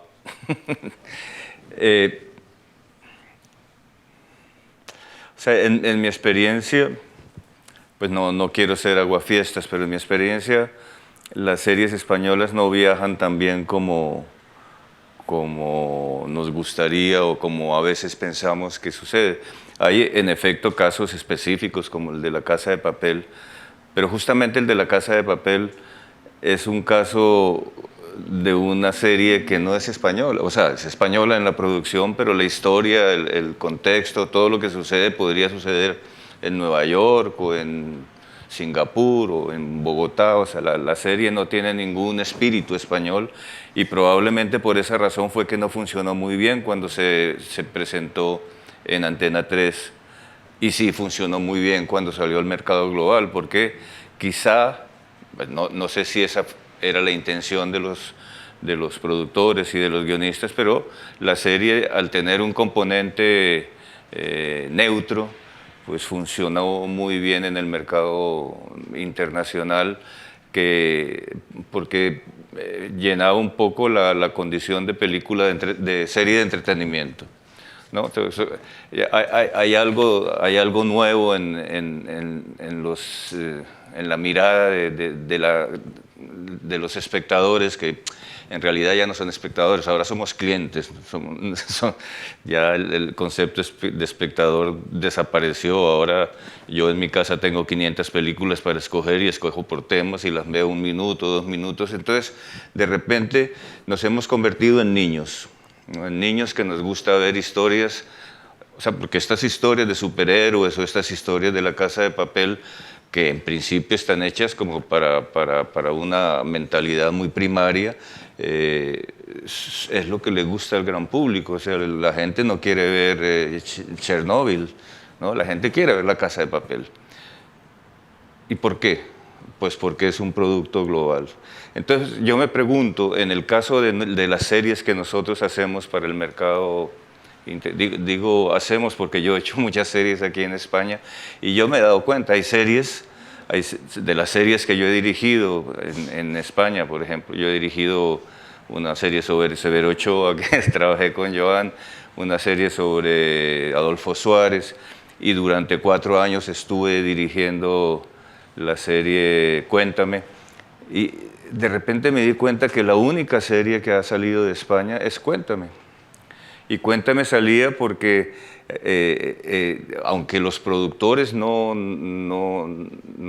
eran conscientes de eso, en los países que se emitió, que básicamente eran Argentina y México, eran países con una gran población española.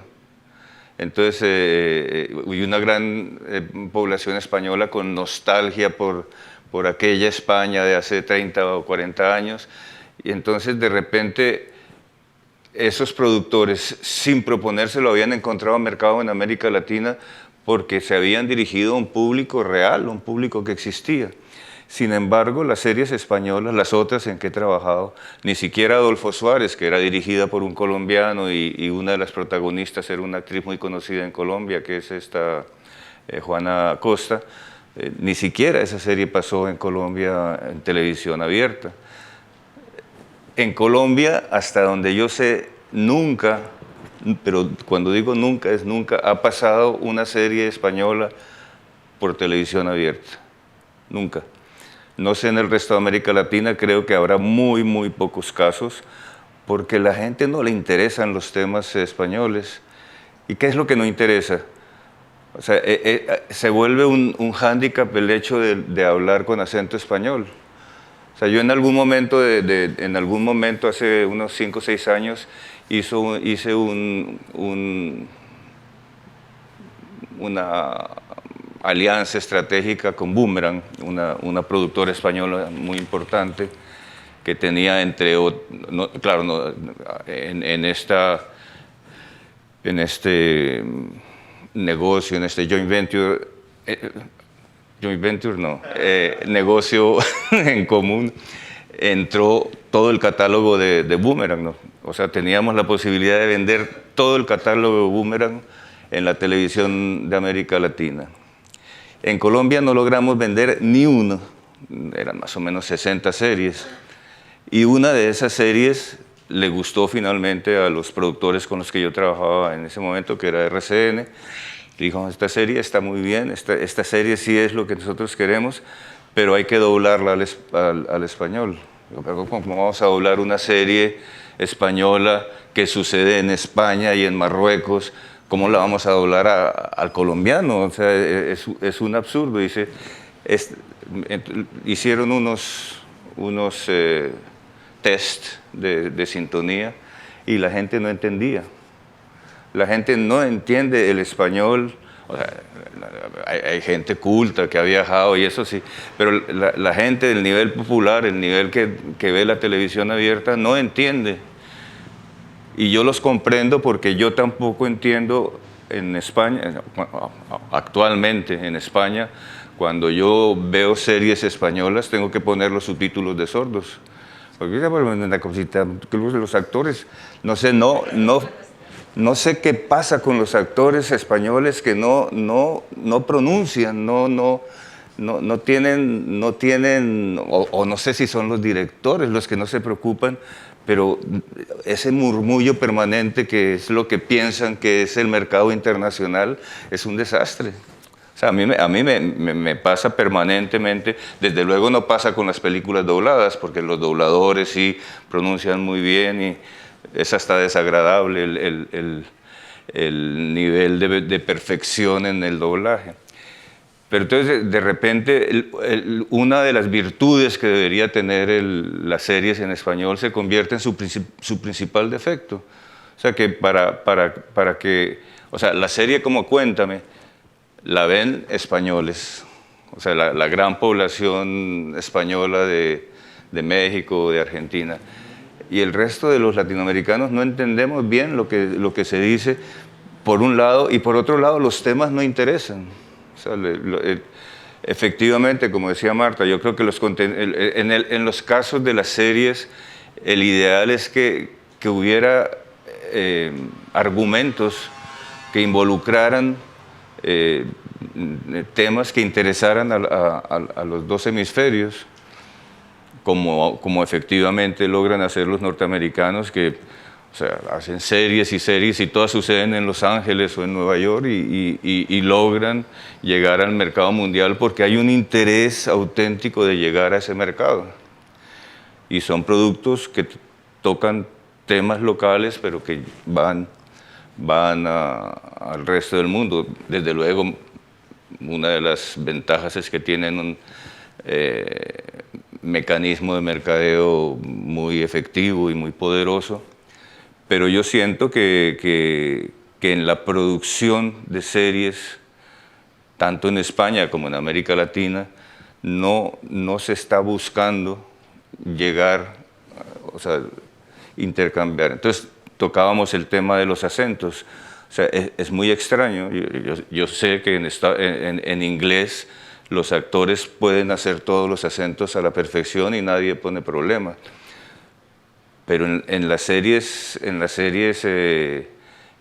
latinoamericanas, por ejemplo, es muy raro que haya un español.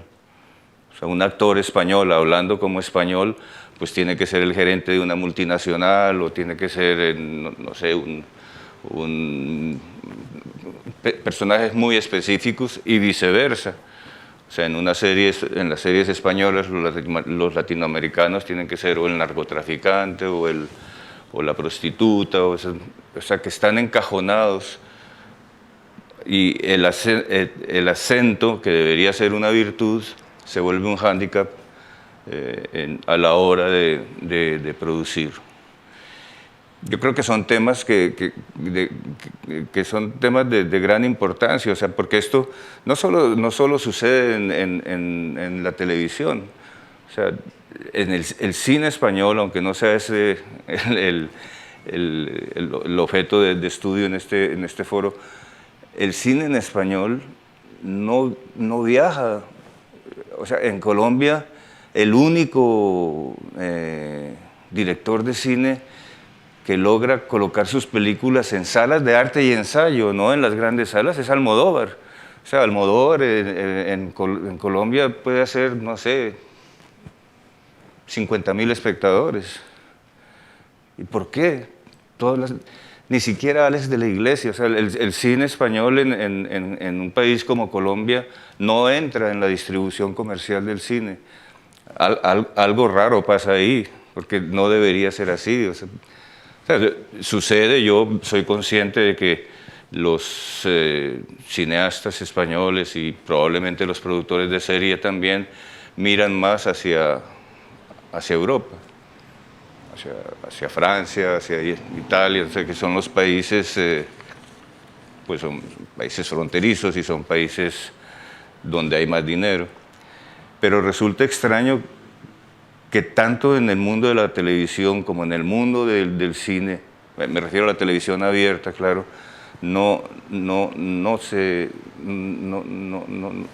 las series o el cine español no funcionen, ¿no? Es un síntoma muy extraño que yo creo que se debería estudiar. Desde luego, en la televisión, en las TOT, Netflix y en eso sí se ven, pero yo creo que la gente que ve, no conozco mucho en el resto de América Latina, pero en Colombia pues es gente muy elitista, ¿no?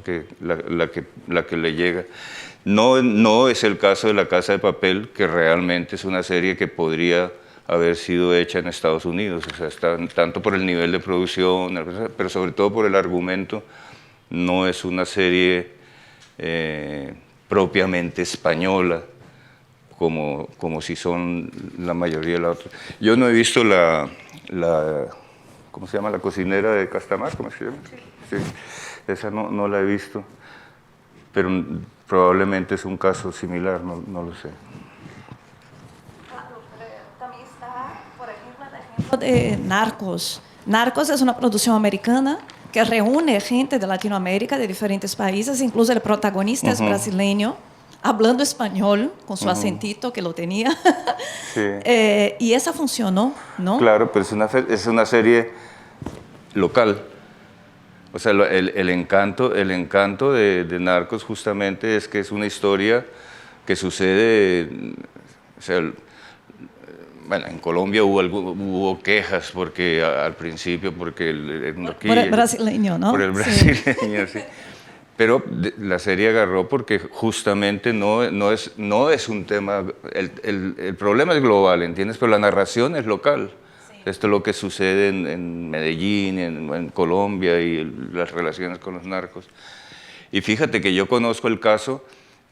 En la serie se habla en español, mucho en español, y al productor estuvieron a punto de sacarlo de la empresa porque consideraron que eso había sido un error y después fue una virtud. Sí, pero sí, efectivamente, hay series que funcionan muy bien, pero yo Narcos la veo como ese ejemplo de serie de lo que hay que hacer, ¿entiendes? De que es una serie que permite de verdad la mezcla de acentos y eso porque el tema es local con proyección universal. Claro, yo también me acuerdo ahora de In the Heights, de Manuel Lin Miranda. Es una película, no es una serie, pero él habla en esa película todo el tiempo en español y en inglés a la vez, porque así hablan los inmigrantes de origen latino o los americanos de origen latino. Así hablaría yo, mitad en portugués y mitad en español, porque es como estaría yo más cómoda. Pero en esa película se pone eso de relieve, se canta en los dos idiomas y no es un problema para su venta ni para su éxito. Sí, yo creo que en eso es un caso bien interesante, por ejemplo el de Narcos, ¿no? El primer capítulo cuesta trabajo aceptar tanta mezcla de lenguaje. Pero una vez que tú entras en el universo virtual que está proponiendo la producción, ya te olvidas y funciona.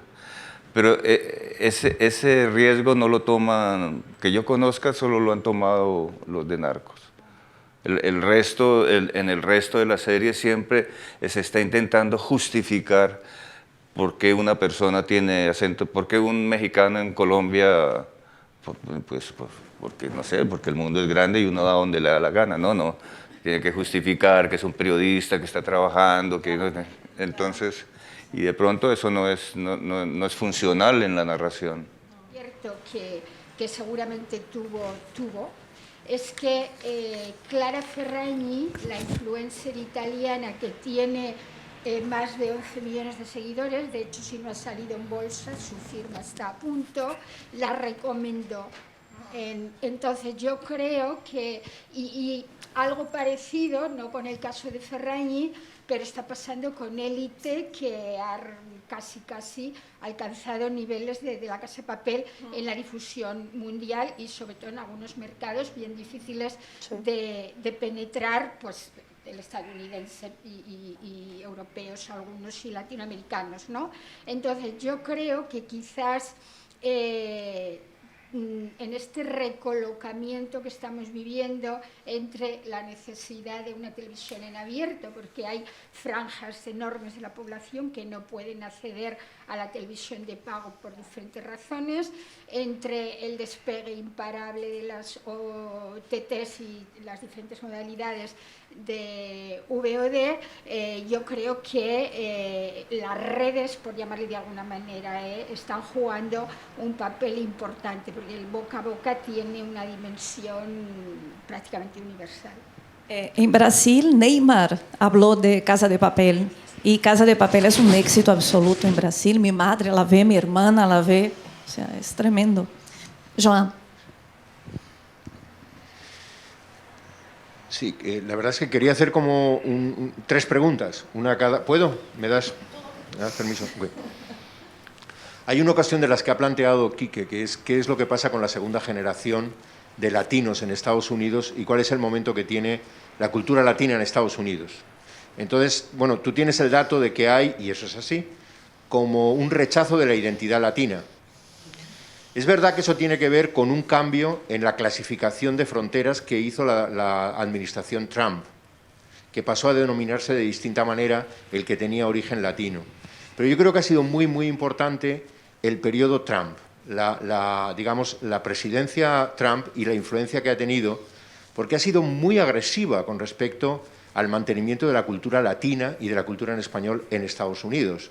El English Only era una cosa que ellos llevaban dependía de los estados, porque es verdad que es al final una competencia de cada estado y no federal, pero se hizo mucho hincapié en, de alguna manera, romper esa identidad. O sea, hubo una política para romper la identidad latina.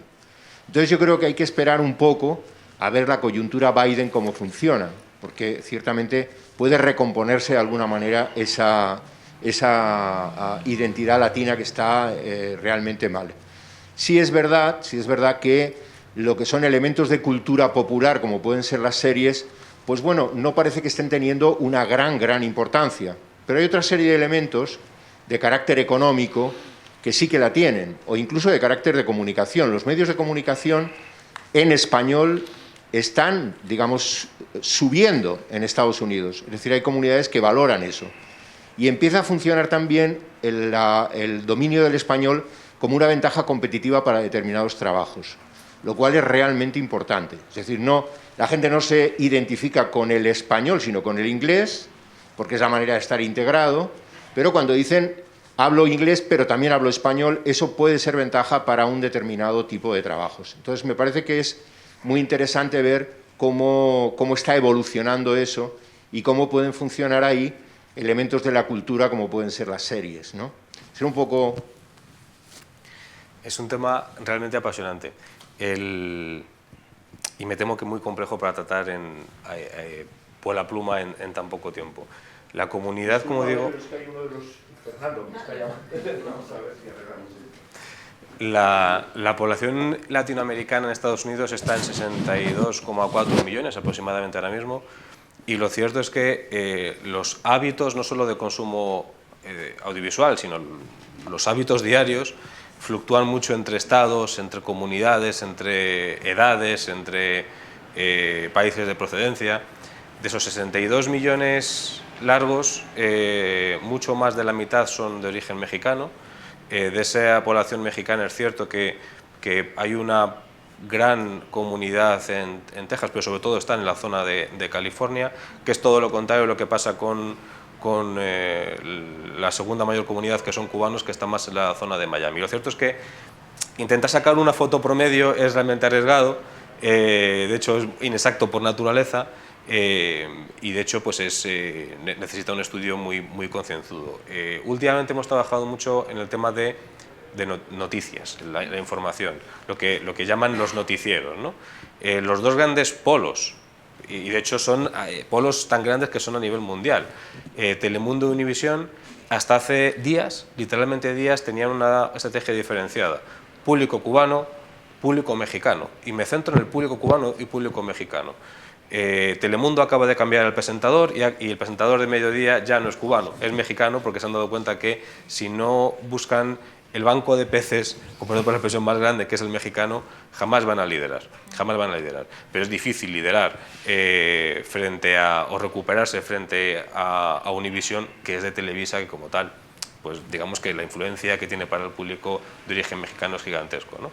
A partir de aquí ocurren cosas realmente, creo que interesantes, y es que ese público joven que decíamos que dependiendo de su generación, pero sobre todo si es de segunda o tercera generación, bueno, ya es más mostly English que llaman, en algunos casos incluso directamente ya no hablan español.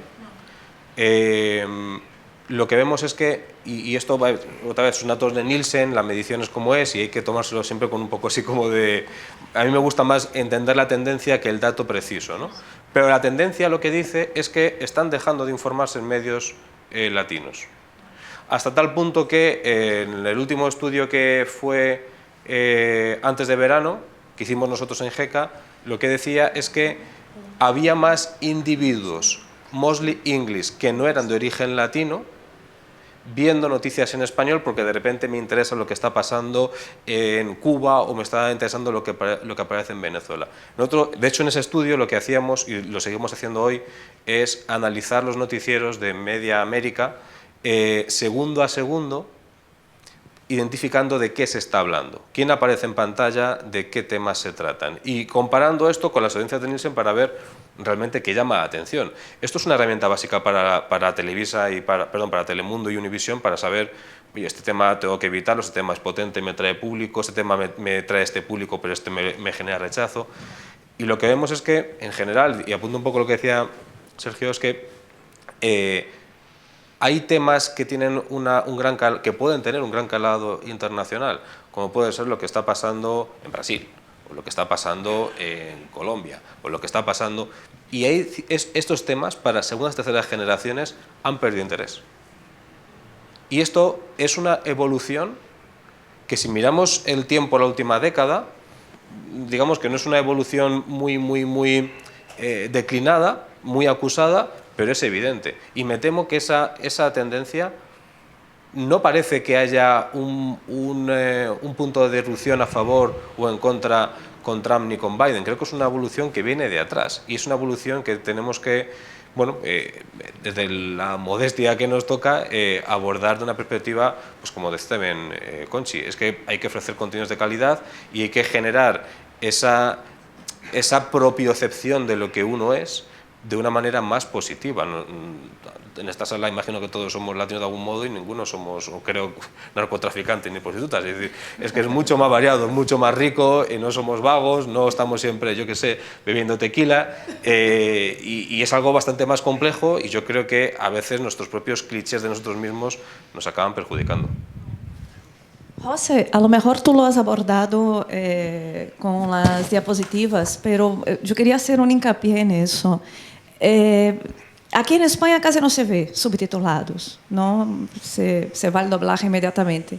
En Brasil, la gente que ve series subtituladas son de una clase social más alta, porque la tele en abierto siempre es doblada y cuando se va a las plataformas también se sigue viendo doblado. La tendencia mundial es ver subtitulado. Esa tendencia pertenece a una generación específica, porque el subtitulado es esencial para que el español realmente viaje, ¿no? Es una tendencia absolutamente mundial ver contenidos en versión original subtitulados cuando no conoces el idioma. Pasa en España, pero pasa en cualquier país. Es cierto que hay países como Portugal, que está aquí al lado, donde no se doblaba, con lo cual es que por eso saben mejor inglés que nosotros, es que era más sencillo porque lo tenían hecho así. En los países donde doblamos, y doblamos especialmente bien, como es en España, pues va a costar un poco más, pero no tengo ninguna duda que el chaval que ahora tiene 16 y ve en versión original subtitulado, pues lo seguirá haciendo cuando tenga 40 y cuando tenga 50. Lo que es muy difícil es que mis padres, que ya están en los 70, se pongan ahora a ver televisión subtitulada. Eso no va a pasar. Pero creo que, como vemos, a priori lo que vemos es que las capas más jóvenes, sobre todo las metropolitanas, pues hacen un consumo, bueno, pues más abierto, no les importa ver una serie israelí, no tienen ningún inconveniente ver una producción española, no tienen ningún inconveniente en ver contenido que no es premium hecho por un youtuber o... No, todo eso ha desaparecido y creo que, bueno, pues los gustos también se irán amoldando a los tiempos, pero esta gente dentro de 50 años no dirá yo no quiero ver subtitulado, me tiene un problema de catarata, sí, pero lo normal es que en general eso no ocurra. Vale, gracias. ¿Alguien más le gustaría preguntar? ¿Sí? Ese sí hay que llegarle el micro que está lejos. Sí. Sí, es que tenían 3 preguntas. Sí, tenía 3 preguntas, sí. Sí, pero también quería decir que el ponente que no ha llegado llegará. Fernando Rodríguez Lafuente llegará a las 12 porque había ahí una confusión de horas, pero no hay más. Lo tendremos y tendremos su opinión. Bueno, se trata sencillamente de que todos los invitados puedan dar su opinión y, por tanto, no es más que un pequeño accidente. Hay un par de cuestiones de lo que habéis expuesto que me gustaría por lo menos formular una pregunta. Como decía Samuel, estuvimos trabajando durante un año del 18 al 20, ¿no, Samuel? En la preparación de la primera edición de Iberseries. Y yo tuve la responsabilidad de seleccionar contenidos, etcétera, y la verdad es que me resultó muy interesante ver la cantidad de proyectos y la cantidad de interés que hay por hacer coproducción en el espacio iberoamericano, con todas las dificultades que se quiera, pero digamos, hay una constatación, hay mucho la industria o las industrias más activas están como muy orientadas, o lo estuvieron antes de la pandemia, no sé si después de la pandemia eso habrá cambiado un poco, pero están muy orientadas hacia la coproducción. El hecho de que el foro industrial que se va a celebrar estos días aquí en Matadero tenga 1.200 inscritos, acreditados, es decir, 1.200 profesionales de la industria audiovisual que quieren venir a un foro para ver si pueden hacer algún tipo... Me parece que es interesante, o sea, me parece que es una tendencia, y es una tendencia hacia, digamos, un cambio. Y como dice Conchi, estoy completamente de acuerdo con ella, es verdad que hay que trabajar más los valores de producción, hay que hacer digamos, series y productos más apetecibles o más atractivos, pero hay que hacerlo con un espíritu de coproducción. O sea, yo creo que ahí es donde está la clave. La clave es que, a lo mejor con el proyecto este grande de nuestro gobierno de hacer un España Hub Audiovisual o Audiovisual Hub, acabemos haciendo como un set para el rodaje. Y no se trata de hacer un set para rodajes, se trata de hacer, digamos, todo un estímulo para que haya más coproducción y para que venga más producción, que aprovechemos ciertamente que Gran Bretaña ha salido de la Unión Europea, etcétera, etcétera, pero que no nos limitemos a eso. Siendo importante las localizaciones, coincido contigo que es muy importante porque le dan un perfil o una personalidad al producto, pero al mismo tiempo que la coproducción creo que es la clave. Me da un poco la impresión de que tendríamos que buscar eso de manera, por así decirlo, destacada, ¿no? Y lo que decías, Sergio, de la dificultad que hay para que nos podamos entender en el espacio este de La Mancha, bueno, eso es así, pero yo creo que es algo que se puede resolver, que no es una cosa, por así decirlo, fatal, ¿no? O de fatalismo, de, bueno, como tenemos acentos distintos, nunca nos entenderemos, sino que hay fórmulas para encontrar algún tipo de salida, ¿no? Con esto, creo, me da la impresión. No sé si soy demasiado positivo. No, yo creo que hay fórmulas y, de hecho, lo que estaba planteando es que mientras no nos pongamos de acuerdo en que hay que hacer eso, no se va a lograr. Pero, o sea, yo conozco casos, cuando yo llegué a España hace 25 años, eso que vine a hacer lo de Severo Ochoa, era una época en que cuando uno hacía casting, los actores andaluces tenían que aprender a hablar madrileño. Y fíjate cómo esto era una norma en España, todos tenían que hablar, no sé si como en Valladolid o en Madrid, pero no se aceptaban acentos regionales. Ha evolucionado el mundo de del cine y la televisión española y ya es un plus. Ahora los directores buscamos que haya variedad y riqueza de acentos, pero eso fue un proceso. Yo lo que pienso es que ese mismo proceso hay que hacerlo en nuestras series y eso, y quitar el hábito de que el que trae un acento hay que justificárselo con su trabajo, con su vida o con sus ancestros. No, sí, el mundo está lleno y esta sala es un ejemplo, ¿ves? Acento brasileño, acento colombiano, acento español, acento cubano. y el mundo es así. Entonces yo digo, en este momento es un hándicap, pero hay que luchar contra eso. Pero de todas formas, y tocando el tema ese, lo importante de nuestras series, pues sí, también me parece loable querer transmitir el idioma y que se siga hablando el español, pero lo importante es que las series tengan fuerza y que emocionen, no importa tanto el tema del idioma, ¿no? Sí, yo en realidad quería apuntar una cosa, estoy de acuerdo, de hecho los datos del Observatorio Audiovisual Europeo, en el estudio este que estaba manejando para lo de OE, hablaba de un 13% y como si se había activado. Es verdad que parecía que el porcentaje todavía no era muy elevado, pero sí se estaban activando las coproducciones. La cuestión es, claro, existe la tradición un poco de esas coproducciones de la década de los 80, ¿no? Esto del Eurotrash, el Europudding, es decir, esas combinaciones que a veces eran casi, eran casi trozos, ¿no? Que no terminaron de funcionar y que yo creo que le dieron, al menos en el contexto europeo, le dieron un poco de mal nombre a las coproducciones durante bastante tiempo. Yo creo que muchas veces también se trata de encontrar dónde están esos cruces, ¿no? Evidentemente están en la literatura y están también en algunos acontecimientos históricos, ¿no? Encontrar un poco dónde se produce esa relación, o a veces también en qué temas importan. Es decir, no podemos olvidar, por ejemplo, que el renacimiento de las series nórdicas llegó precisamente por la incorporación de Alemania como coproductor. Es decir, Borgen no se hubiera podido hacer, que es una serie sobre la política danesa que fue un éxito en todo el mundo y que ahora Netflix está continuando, sin la inversión alemana. Pero, sin embargo, no hubo ningún esfuerzo por parte de Alemania de forzar que hubiera un personaje alemán o que hubiera una trama alemana para entendernos. Pero ellos sí que insistieron en una cosa, eso lo cuenta muy bien la productora en un libro espléndido que hizo sobre la historia de la serie, donde ella cuenta que lo que incidieron fue en que hubiera más trama familiar.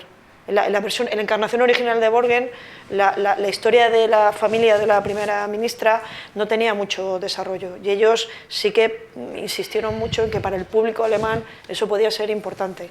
Creo que encontrar un poco iba un poco en alguna de las cosas que han salido, es decir, encontrar esos cruces, ¿no? Por ejemplo, el proyecto de Invisible Heroes, que estaba en la presentación en tu parte de Chile, que tienen que ver con un episodio durante la dictadura. Yo recuerdo cuando vinieron los creadores finlandeses y se encontraron con los chilenos, ¿no? Para poner en marcha, porque ellos sabían que eso había sido importante y que Finlandia había tenido un papel dentro de la historia de Chile, como encontraron, ¿no? A veces sí que me da un poco más de miedo pues otro tipo de planteamiento. Yo creo que a veces hay demasiado exceso de coproducción pensando en América Latina en torno al tema de la conquista, que es diferente, porque un alemán y un francés y un italiano pueden hacer una narrativa sobre la Segunda Guerra Mundial y siempre va a haber un elemento en común, y es que los nazis son los malos, eso no va a cambiar. Pero es verdad que a veces en algunas interrelaciones que hemos tenido, ¿no? También, y esa historia en común, pues tengo la sensación de que hay temas donde quizá ese punto en común no va a estar tan claro, ¿no? Pero sí que creo que habría mucha más oportunidad de poder encontrar otro tipo de historias donde sí se produce ese cruce, y que seguramente pues muchos de estos proyectos van un poco también por ahí, ¿no? Por encontrar, que habéis estado manejando en el foro de industria, tendrán que ver con encontrar esos foros en común. Pero no solamente son los puntos en común o que haya elementos, sino también que guste a ese público, entender un poco qué tipo de contenido, qué tipo de sensibilidad interesa en unos países u otros, ¿no? Y eso también me parece que es importante tenerlo de referencia, ¿no? Solo hemos tenido en cuenta... perdón.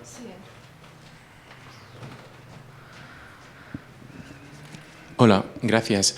La verdad, la charla es muy interesante, porque cada uno que escucha las intervenciones se siente muy identificado.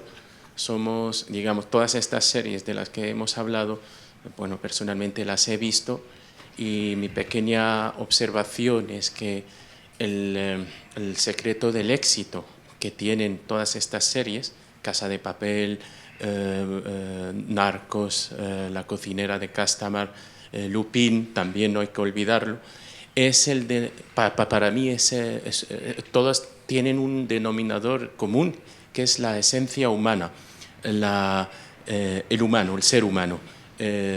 Nos simpatizamos con tanto que sea ladrón, que sea policía, que sea quien sea, pero proyectar sobre las emociones y sobre la vida personal de los actores, eso ahora es una asignatura principal en cada serie, que sea de ficción o que sea de que sea.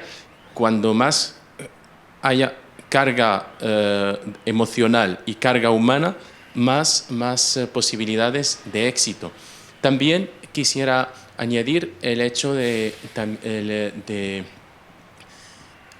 un otro factor de éxito, que es ligado a la globalización, que es mostrar la diversidad cultural. Y dentro de esa diversidad cultural, el mensaje de la tolerancia.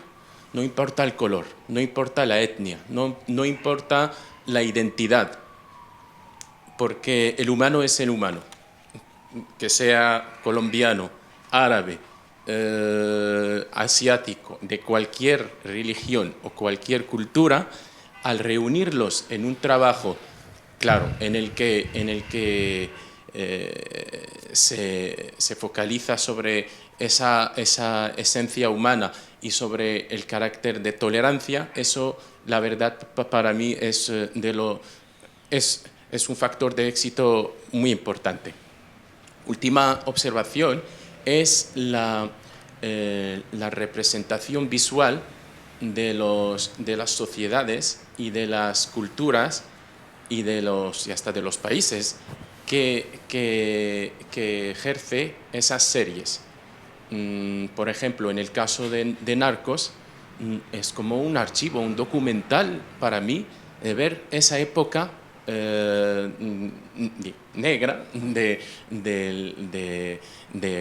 Pablo Escobar en Colombia, cómo se vivió, cómo vivía la gente. Uno se identifica y se mete en la piel de la gente en ese momento.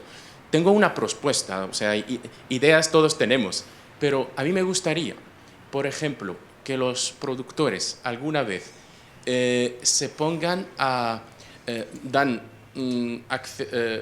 libertad a su imaginación y que los hechos históricos, como acaban de decir, catastróficos, no sé, la Inquisición, la Reconquista, el colonialismo, lo que sea, mostrarlas. Claro, todo el mundo está de acuerdo que eso fue una catástrofe, negativo, pero mostrar lo positivo que conllevó eso a través del ser humano. Muchas gracias.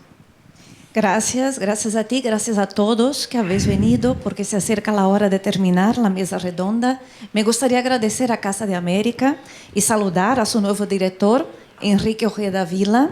También me gustaría agradecer por la invitación a estar aquí y felicitar por la organización a Samuel Castro, director del Festival Iberseries, y a Joana Álvarez, director de ese seminario, y a Teresa Toledo, que acaba de entrar y que siempre me invita a estar aquí en Casa de América, que siento como mi casa. Gracias a Sergio, José y a Conchi, y espero que hayáis pasado una buena mañana. Hasta la próxima.